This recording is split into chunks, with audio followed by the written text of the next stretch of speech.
Ciao a tutti e benvenuti sul mio canale, lo spazio in cui raccontiamo con calma e senza filtri ciò che i riflettori spesso accecano. Prima di cominciare, un piccolo gesto che fa una grande differenza: mettete mi piace, iscrivetevi e, se volete sostenere davvero il progetto, cliccate su Unisciti. Oggi vi porto un approfondimento su Can Yaman e Demet Özdemir, non solo due volti amatissimi della televisione turca, ma una coppia che, lontano dal clamore, ha trasformato un riavvicinamento affettivo in un vero patto di vita. Non parliamo soltanto di romanticismo, parliamo di orari, abitudini, allenamenti, scelte alimentari, cura della mente. Parliamo di come un amore, se vuole restare, debba imparare a diventare progetto. Il primo capitolo di questa storia lo conosciamo. L'alchimia fra Can Yaman e Demet Özdemir è nata sul set di Erkençikus e ha fatto il giro del mondo, schermi pieni, fan club in ogni continente, interviste serrate, promozioni, presenze a festival. Poi, com'è naturale per due carriere che brillano, sono arrivati i percorsi separati, i progetti personali, le città diverse, i fusi orari. Per mesi si è parlato di telefonate mancate e di silenzi scelti, eppure, proprio in quel silenzio, i due hanno iniziato a farsi la domanda più difficile: che cosa ci serve per stare bene, prima ancora di stare insieme? Le prime risposte non sono state slogan, ma decisioni concrete. Can Yaman e Demet Özdemir hanno messo nero su bianco un patto di 90 giorni, lo chiamano in confidenza protocollo di primavera, per ricalibrare vita privata e lavoro. Regola numero 1. Il benessere non è un lusso, è una priorità. Regola numero 2. Nessun sacrificio eroico se mina la stabilità emotiva. Regola numero 3. Ogni settimana deve contenere tempo di qualità per la coppia e tempo per sé, entrambi sacri e non negoziabili. 3 semplici righe, ma dietro quelle righe un cambiamento radicale. Sul fronte fisico, hanno iniziato da ciò che logora di più un attore: l'energia. Can ha inserito 3 sessioni di forza a settimana, squat, trazioni, stacchi leggeri, alternate a mobilità e nuoto per scaricare le tensioni articolari. Ha tolto gli allenamenti caotici, quando capita, e li ha trasformati in appuntamenti fissi, con carichi progressivi e recuperi reali. Demet, che da anni alterna danza e sala pesi, ha scelto di affiancare al suo Pilates un lavoro mirato su stabilità del core e postura, poche ripetizioni, esecuzione pulita, nessuna ricerca del miracolo in 4 settimane. Insieme hanno scoperto il piacere del boxing tecnico, guantoni, footwork, round brevi, un modo per trasformare l'adrenalina del set in concentrazione. La regola d'oro è semplice: sudare per pensare meglio, non per punirsi. Il cibo è stato l'altro grande fronte. Addio alle cene improvvisate dopo un turno notturno, addio a zuccheri rapidi che ti spengono dopo mezz'ora. Hanno riscoperto una matrice mediterranea: colazioni salate con uova, avocado, pane di segale, pranzi leggeri con proteine magre e verdure croccanti, cene essenziali prima delle 20 quando possibile. Una chef nutrizionista ha costruito con loro un menù elastico che segue i set senza diventare gabbia: piatti semplici, ingredienti veri, indici glicemici ragionati. Hanno reintrodotto l'acqua come rito, una borraccia sempre con loro, tisane al posto delle bibite, e hanno imparato a preparare in anticipo snack funzionali, frutta secca, hummus con crudité, yogurt greco, per evitare gli assalti al frigorifero a notte fonda. Ma il cambiamento più profondo non si vede nelle foto, riguarda il sonno e l'attenzione mentale. Hanno istituito un coprifuoco digitale. Telefoni in modalità non disturbare un'ora prima di coricarsi, schermi spenti, lettura di 10 pagine, non per crescere, non per studiare, solo per rallentare. Hanno chiesto ai rispettivi team di evitare riunioni oltre un certo orario, e quando la produzione costringe a sforare, il giorno dopo si recupera davvero, senza senso di colpa. Il sonno non è più ciò che resta, è ciò che regge il resto. A questo si affianca la cura della mente: respirazione diaframmatica al risveglio, 10 minuti di silenzio prima di aprire la porta di casa, una pagina di diario ciascuno ogni 2 giorni per mettere a terra pensieri che altrimenti resterebbero rumore. Sul terreno delicato dei social, Can Yaman e Demet Özdemir hanno scritto probabilmente la regola più controcorrente: ridurre, ma meglio. Meno post, più intenzione. Niente cronache minuto per minuto sul loro privato, al contrario, frammenti di giornata che parlano di un ritmo nuovo. Un filtro d'aria sul davanzale, un tappetino srotolato, una tazza di tè con una didascalia che non promette rivoluzioni ma suggerisce costanza.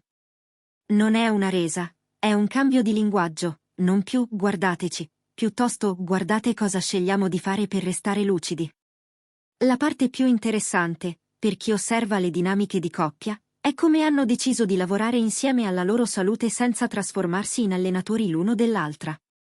Nessuna gara a chi corre di più, nessuna critica camuffata da consiglio, 2 piani d'azione distinti, con check-in settimanali di mezz'ora. Si siedono, agenda alla mano, e rispondono a 3 domande: cosa ha funzionato, cosa no, cosa possiamo alleggerire. Questa ritualità ha un altro effetto: abbassa le aspettative di spontaneità assoluta, il mito del se ci amiamo, tutto verrà naturale, e introduce la cura come metodo. Naturalmente non tutto fila liscio. Ci sono stati weekend saltati per un ciak che si prolunga, un allenamento interrotto da una telefonata imprevista, un pasto di servizio buttato giù in auto. E c'è stata una sera in cui l'ansia ha bussato forte, troppi occhi addosso, troppa curiosità per una passeggiata al parco con il cane. Hanno fatto ciò che si impara a fare quando si cambia davvero, si sono fermati. 3 respiri lenti, un messaggio al security, 2 strade secondarie fino a casa, luci basse. Il giorno dopo, senza proclami, hanno spostato le uscite in orari diversi, hanno scelto percorsi più silenziosi, hanno imparato un nuovo modo di essere presenti senza esporsi. Quali risultati stanno raccogliendo? Non i numeri che piacciono alle riviste. Nessuna rincorsa ai centimetri di circonferenza vita, nessun confronto tra prima e dopo con lighting strategici. Piuttosto segnali sottili, ma decisivi. Energia più stabile, ricadute infiammatorie sotto controllo, capacità di reggere un giorno lungo senza aggrapparsi al caffè come a un'ancora, attenzione più lunga nelle prove. Nelle sale lettura, registi e compagni di set li descrivono più presenti, più leggeri, con quello sguardo che hai quando il corpo non è un ostacolo ma un alleato. Sul piano professionale, il patto ha visto anche una rinegoziazione con le produzioni, costi più realistici, pause vere tra una scena e l'altra, una clausola di no call Sunday, quando il calendario lo consente. Non è sempre possibile, ma sorprende scoprire quanta organizzazione moltiplichi la qualità del lavoro quando si smette di trattare la stanchezza come medaglia. E qui arriva l'effetto collaterale, una creatività nuova. Invece di uscire dai set svuotati, Khan e Dimet si trovano sul tappeto del soggiorno a provare un dialogo per pura curiosità. Non dobbiamo farlo, ma ci va di farlo. È questa leggerezza che contagia tutto il resto. C'è chi guarda e applaude, e c'è chi sospetta un'operazione d'immagine. È normale. Ogni trasformazione pubblica porta con sé cinismo e speranza. Ma c'è un criterio semplice per giudicare la sincerità, la coerenza nel tempo. Il loro patto non grida, cammina. Non produce un annuncio spettacolare ogni settimana, lascia tracce sottili e costanti, un'assenza da un party di troppo, una presenza puntuale a un incontro con i fan con regole chiare, un no a un progetto che avrebbe pagato bene ma avrebbe chiesto troppo. La coerenza non fa trending topic, ma costruisce futuro. In tutto questo, la dimensione affettiva non è rimasta sullo sfondo, è diventata sostegno concreto. Quando Dimet Özdemir rientra da una giornata di prove in cui niente sembra funzionare, Can Yaman ha imparato a non offrire soluzioni ma spazio, 20 minuti senza domande, poi un piatto caldo, poi, se lei vuole, 2 battute provate insieme. Quando è Can a tornare con le spalle contratte e il sonno corto, Dimet non lo rimprovera per l'ennesimo allenamento mancato, gli appoggia la borsa sullo schienale, gli passa il foam roller, si siede accanto e gli ricorda che il corpo non è un compito. È in queste scene minime che la coppia smette di essere fotografia e diventa narrazione. Il futuro? Si mormora di un progetto condiviso che non sia sulla loro storia, ma che nasca dalla loro storia, un format breve dedicato al benessere sostenibile per chi lavora nello spettacolo, con consigli pratici e testimonianze di colleghi. Forse accadrà, forse no. Quello che conta è il senso. Usare l'esposizione non per alimentare la curiosità, ma per offrire strumenti. Nel frattempo, continuano a proteggere il poco che non si può raccontare. Non perché sia scandaloso, ma perché è prezioso. Se siete arrivati fin qui, ho una domanda per voi: vi riconoscete in questa idea di amore come disciplina gentile? Vi è mai capitato di scegliere la costanza al posto del colpo di scena e di scoprire che proprio lì, nella ripetizione, c'era la libertà? Scrivetemelo nei commenti, li leggo tutti.